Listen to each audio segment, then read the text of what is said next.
반갑습니다. 덕분이네입니다. 오늘 수요 브리핑 주제는 카페에서 사이드 메뉴란 어떤 존재인가, 이런 주제로 브리핑을 해볼까 합니다. 자, 우선 사이드 메뉴는 주 메뉴가 아니라는 것을 인지를 해야 됩니다. 우리의 주 메뉴는 뭡니까? 커피하고 음료죠. 결국 우리가 돈을 벌어야 되는 대상은 음료고 커피다 하는 말씀입니다.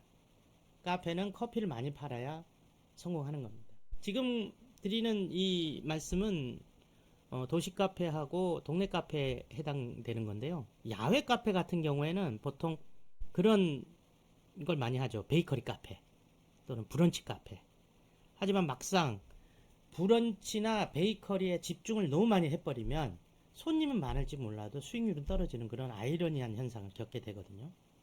실질적으로 베이커리를 안 하는 게 아니라 베이커리를 하되 주 수입원은 음료와 커피에서 뽑는 그런 인식으로 해야 됩니다. 그래서 누가 뭐래도 커피하고 음료에 강조를 하고 베이커리는 사이드가 돼야지 된다는 얘기입니다. 베이커리가 메인이 되고 음료가 서브가 되면 명장들이 운영하는 초대형 베이커리 카페하고 붙었을 때 이길 수가 없는 거거든요. 또 들어옵니다. 그러면 휘청휘청합니다. 이런 부분을 갖다가 염두에 둬야지 되는 거예요. 바리스타 분야와 파티세 분야는 다른 겁니다.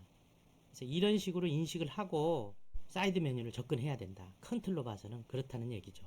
그리고 여러 가지보다는 하나씩 해라. 샌드위치 카테고리 안에 해메게 샌드위치, 바질 토마토 샌드위치, 잠봉 샌드위치 이런 식으로 가는 겁니다. 뭐 과카몰리 샌드위치. 야외 카페도 마찬가지입니다. 뭐 베이커리를 했지 않습니까? 한 20여 종, 30여 종의 베이커리를 했고 그 다음에 브런치를 할 거면 한 종류만 우선 해라. 한 종류만 하고 그 하나의 카테고리에서 성공하면 다음 카테고리를 추가하는 형식으로 해라. 성공한 카테고리는 놔두고 그렇게 해서 3개를 넘지 말아라. 3개의 카테고리가 맥시멈이라고 생각하는 게 좋습니다. 사이드 메뉴는 사이드 메뉴일 뿐이고 그 사이드 메뉴 하나에 전문성을 가지고 집중하시는 게 훨씬 유리하다 하는 얘기를 드리겠고요. 카테고리가 실패를 했어요. 뭐 샌드위치를 했는데 잘 안 먹혀. 남아서 버리는 일들이 많아. 그러면 출시를 즉각 철회를 하고 새로운 카테고리를 도전해 보는 겁니다. 이런 식으로 그 하나의 카테고리라도 손님과의 접점을 찾아서 음료에 플러스 되는 매출, 즉 객단가를 높이는데 기여를 할 수 있도록 하는 게 중요합니다. 매장에서 직접 만드는 수제. 이게 무슨 말이냐면 우리가 하나의 카테고리만을 했지 않습니까? 그 하나의 카테고리를 납품을 받아서 판매를 하는 그런 식이 아니라 직접 만들 수 있는 메뉴, 온기가 있는 메뉴면 더 좋겠죠. 뭐 빠닌이라든지 와플이라든지 이런 식으로 매장에서 직접 만드는 메뉴를 구사하는 게 좋습니다. 납품을 하는 메뉴들은 결국은 카페의 이미지를 추락을 시켜요. 그래서 어떤 식으로 하냐면 만드는 수제를 사이드 메뉴 카테고리로 가고 나머지 부분들은 그냥 매대에 즉석 판매하는 것들 있잖아요. 디저트류 같이 뭐 파이라든지 쿠키라든지 이런 것들은 그냥 매대에다 깔아 놓는 거예요. 그런 식으로 하시는 게 좋을 듯 합니다. 매장에서 직접 만들 때 이걸 만든다고 하면 아무래도 시간이 걸리지 않습니까? 그러니까 어느 정도 적당량을 만들어 가지고 완판을 시키는 겁니다. 그걸 솔드아웃 전략이라고 하는데 이런 솔드아웃 전략을 구사를 해서 로스율도 줄이고 내가 이번에 못 먹었는데 다음에 먹어야지 이런 이제 선호도가 생기게끔도 만들고 사이드 메뉴 자체도 우리 매장의 가치를 높이는 쪽으로 나가야지 이 사이드 메뉴를 가지고 내가 돈을 많이 벌겠다. 이걸 팔자로 고쳐보겠다. 이런 식으로 생각하면 안 됩니다. 이거는. 그래서 주 메뉴에 곁들여서 객단가를 좀 높이고 카페 이미지와 가치를 높일 수 있는 쪽으로 나가시라는 말씀입니다. 결국 사이드 메뉴는 집에서 만들기 어려운 메뉴를 만들어야 됩니다. 집에서 만들기 쉽고 아무 때나 쉽게 만들어 먹을 수 있는 그런 메뉴 같으면 카페까지 와서 굳이 좀 더 비싼 돈을 주고 먹게 하겠습니까? 그래서 집에서 만들기가 좀 어려운 메뉴들 그런 게 좋습니다. 지금 뭐 붕어빵 나와 있는데 뭐 이런 게 쉬운 일은 아니죠. 근데 번잡스럽고 또 주객이 전도될 수 있기 때문에 꼭 저걸 저렇게 하자는 의미는 아니고요. 그러니까 하나의 예를 들어 가지고 한 겁니다.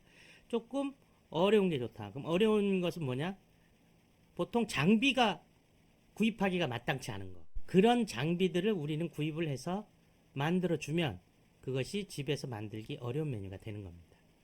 일테면 그 특수한 장비라는 게 뭐 화덕 같은 경우에는 뭐 대표적이겠죠. 그래서 화덕 피자를 한다든지, 특히 에그 와플 같은 경우에는 집에서 이거 만들기가 좀 쉽지는 않지 않습니까? 에그 와플기, 오븐 중에서도 오븐이 오래 걸리잖아요. 시간이 스피드하게 낼 수 있는 그런 스피드 오븐.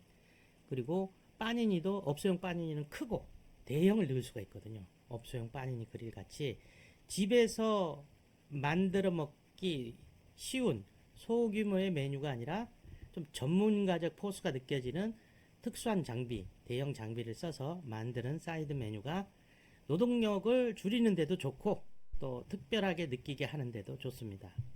결국 사이드 메뉴는 초기에 원가를 생각하지 말고 만들어 주는 게 좋습니다. 사이드 메뉴는 카페의 가치를 높이기 위한 메뉴죠. 객단가를 주 메뉴와 더불어 좀 높여주는 그런 역할을 하는 겁니다.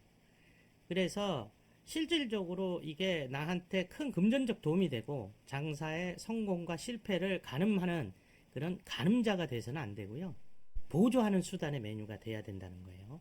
그렇다 보면은 그 하나를 팔아서 얼마를 남기려고 하는 거는 소탐대실이 될 수 있으니까 원가를 생각하지 말고 만들어라. 잘 만들어라. 판례의 가치가 있다는 겁니다. 사이드 메뉴는. 팔리지 않으면 사이드 메뉴에 가치가 없는 겁니다. 원가를 맞춰서 뭐 이거 하면 얼마가 남니 이런 거 따져봐야 결국은 안 팔리면 무용지물일 수밖에 없는 거거든요. 그래서 사이드 메뉴의 개념을 잘 잡아야 됩니다. 내가 이거를 원가하고 나머지 이걸로 뭐 얼마를 팔면 좀 수익률을 더 높여보겠다. 이렇게 생각하지 마시고 우리 카페의 가치를 높여서 음료와 더불어서 먹는, 그래서 객단가를 높일 수 있는 식으로 자꾸 생각을 하다 보면 판매량이 늘지 않습니까? 나중에 인기를 끌게 되면 그 모든 것들이 해결이 됩니다. 원가라든지 이런 것들이 다 해결이 되고 그때 가서 주판 하나를 튕기면서 계산을 해도 늦지 않습니다. 일단은 그게 인기를 끌고 많이 나가는 쪽으로 생각을 해라. 그래서 카페 퀄리티를 높이는 쪽으로 생각하자. 그런 의미입니다.